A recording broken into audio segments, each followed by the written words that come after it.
All right, today we're going to do something that is it could be a little challenging, tricky, I would say, but not really that challenging, unless you don't know the formula to what we're about to do. Let me show you what we're doing, for example, really quickly. So, as you can see the picture on the board, this is the exercise that we're doing in the book. What is the degree measure of the smaller of the two angles formed by the line and the ray shown in the figure below? So you have the ray right here and then the line here. So it forms two angles, one here and then this other one here. So what do we know? This whole thing here, this whole line here, the angle that's formed on the line, the angle that's forming it is 180 degrees. So if you think about this line here, this angle is 180 degrees. So this whole thing here is 180 degrees. So that means we have 180 degrees is equal to, what makes this thing is the small one, this one here, plus this one here. So it's equal to 4x plus 6 plus 2x, right? So, what do we do for this?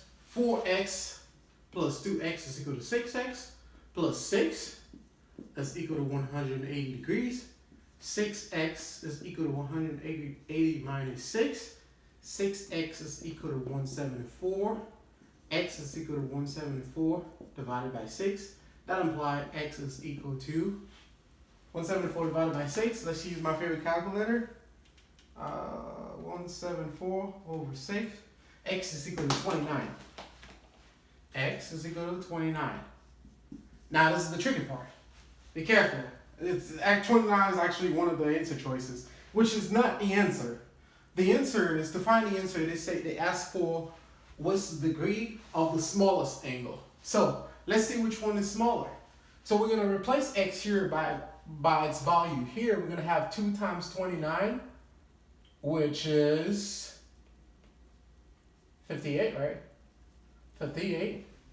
And here we're going to have 4 times 29 plus 6. We don't even need to know what this is. We know that, 2 times 29 is smaller than 4 times 29. So the answer choice that we're looking for is 58. And that's the answer we're looking for. The answer is 58. X is equal to 29, but you have to replace it here to know the answer. And the answer is 58. If you enjoyed this video, please share it on your page. You'll help a lot of kids taking ACT and people who have problems with math too. Thank you. Bye.